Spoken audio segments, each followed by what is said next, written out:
I can't believe someone like you actually booked that luxury hotel. You should know your place.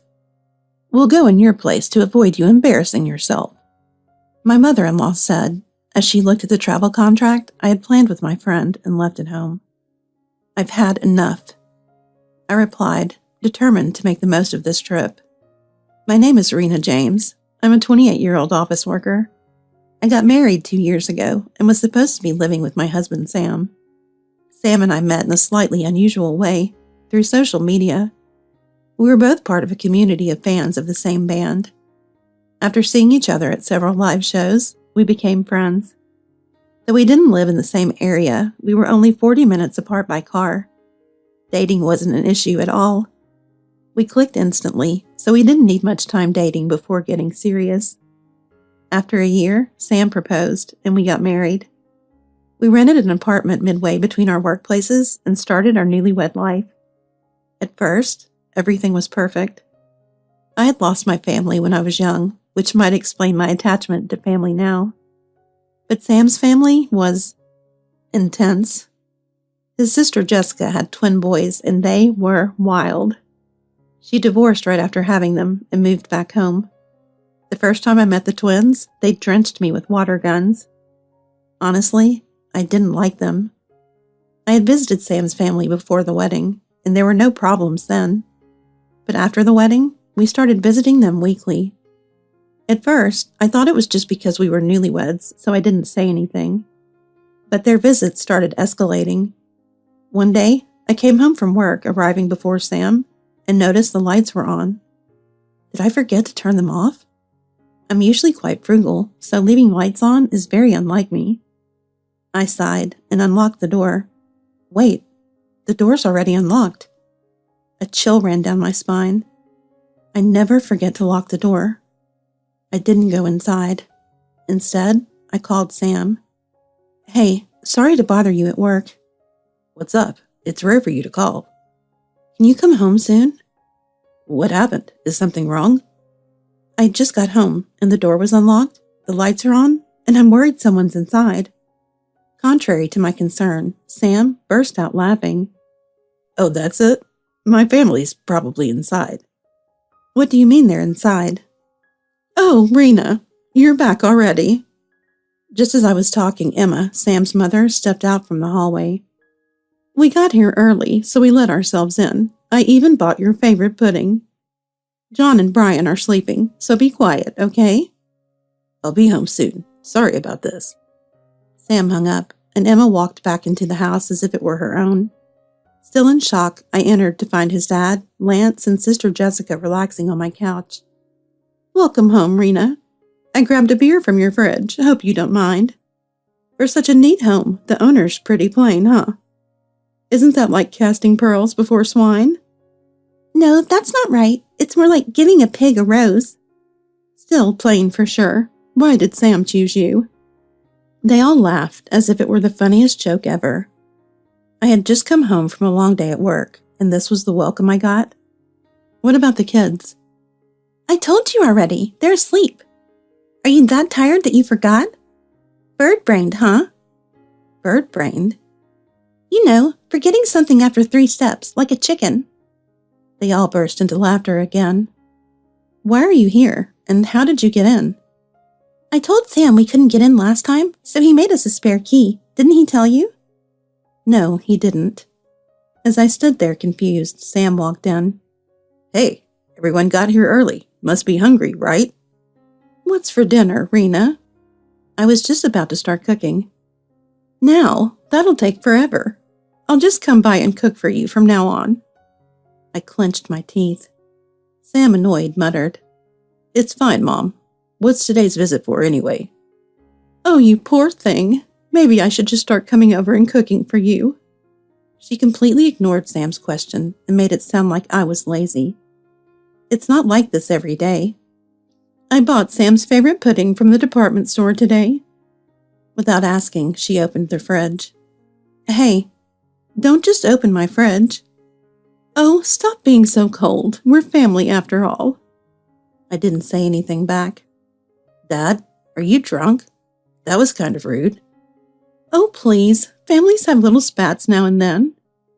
I have work tomorrow, too. Let's just eat the pudding and head out. They all sat at the dining table, leaving me alone in the kitchen. Rena, aren't you going to eat? I'm fine. We bought this for you, though. She put 2 puddings in front of Sam. Without a second thought, he ate both. I have to be up early tomorrow, so could you all leave soon? Oh, fine. We're all working, too. Can I leave the kids here since they're sleeping? No, please take them home.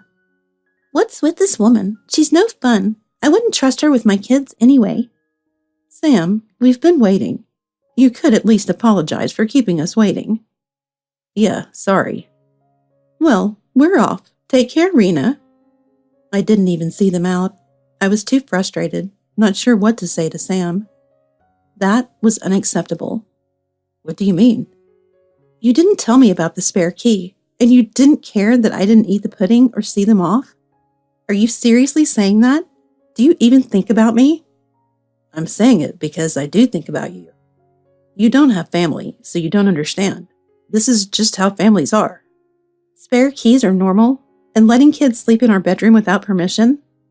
And I was ridiculed for not having kids. Are you still going to side with your sister? It's not about taking sides. You're exaggerating. No, I'm not. There should be some boundaries. Sam sighed deeply. Boundaries? Families don't need those. We just talk things out. I can't take this anymore. I need space. I locked myself in the bedroom. Am I really the problem here? I needed someone to talk to, so I texted my best friend, May. Can you grab dinner with me tomorrow? Of course, 7 p.m. at the usual place. Perfect. May was my go-to friend for everything. She's blunt, but always has my back. The next day, we met up at our favorite bar. If you're calling me out, something's up, right? I just don't want to go home tonight. Don't say things that sound like you're breaking up with me. We both laughed, and I felt lighter. It's Sam's family again. Ugh, those people, what now? Yesterday, when I got home, I told her everything. That's insane. Who just hands out spare keys? And sleeping in your bedroom? That's horror movie material.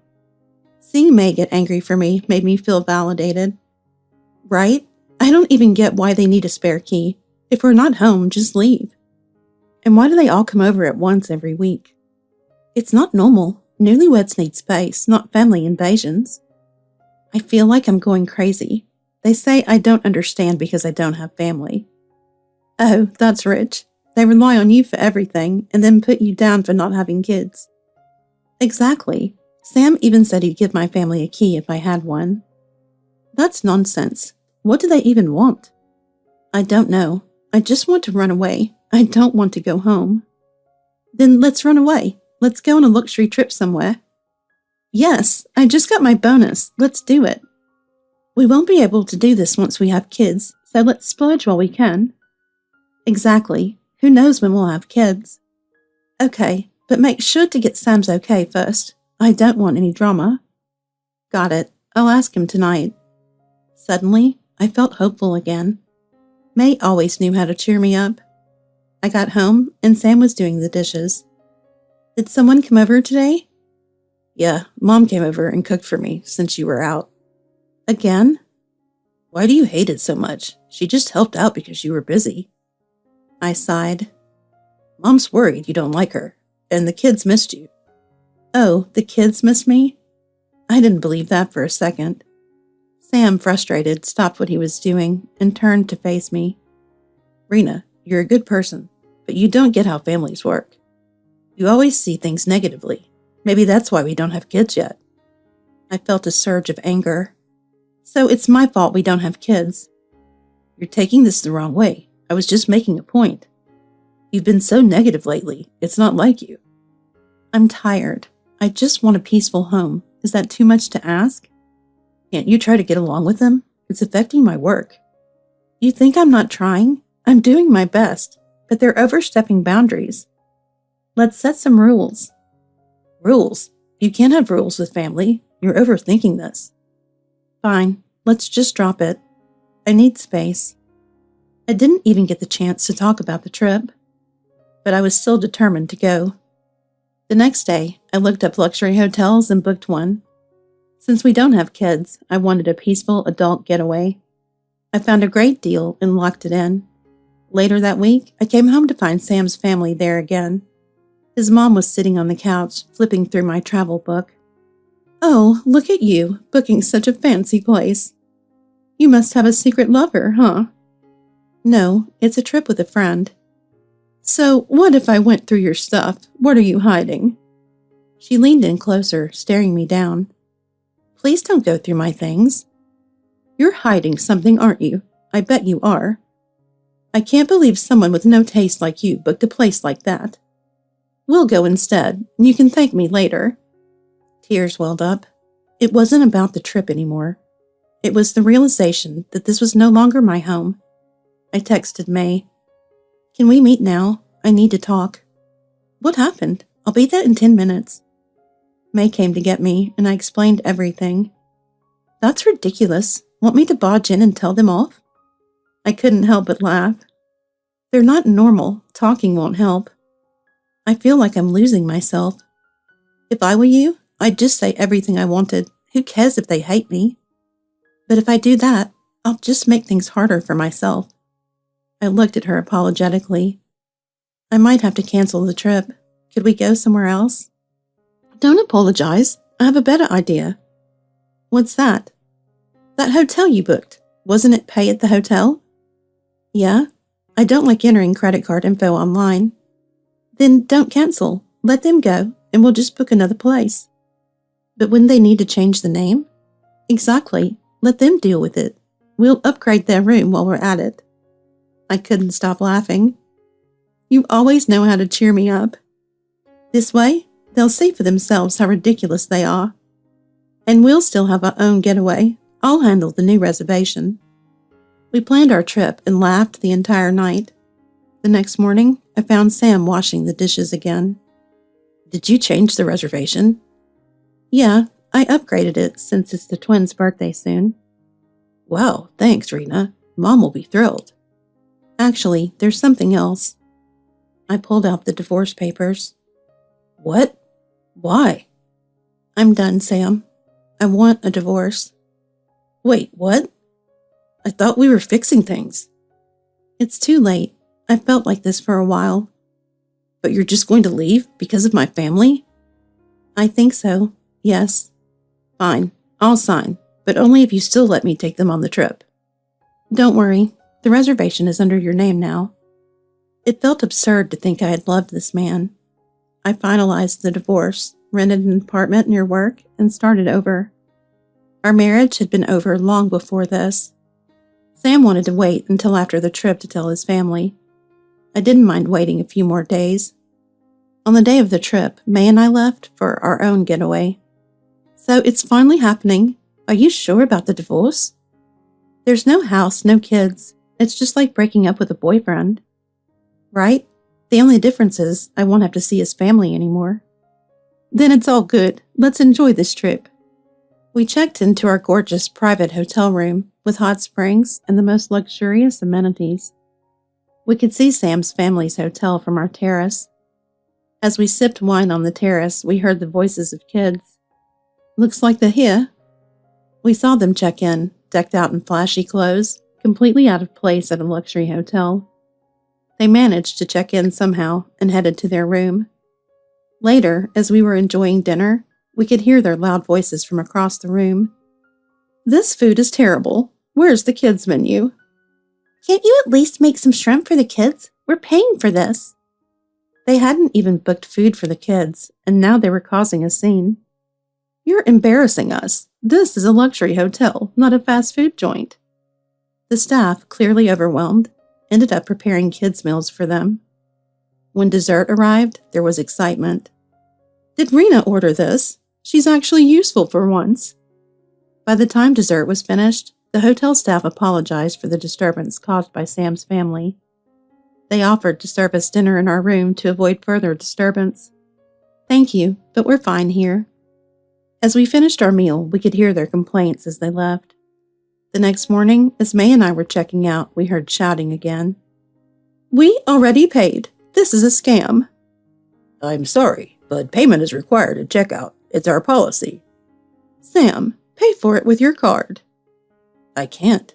I maxed it out. I'm a single mom. I can't pay for this. Mom, do something.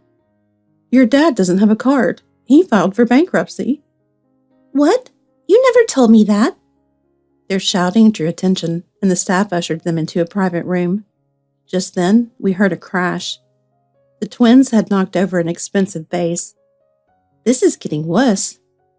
The hotel called the police. Sam called me several times, but I ignored him. After filing the divorce papers, I sent him a message. The divorce is final. Good luck with your band. He called, but I didn't pick up. I didn't need any more negativity in my life. 6 months later, I was thriving in my new life. My job was going well. I went out with May once a month, and I even had a new love interest. I still check Sam's social media sometimes. He's still trying to make it as a musician, but his streams only get a couple of viewers. I hope one day he'll wake up and realize what he lost. But I'm moving forward, free and happy, finally living life on my terms.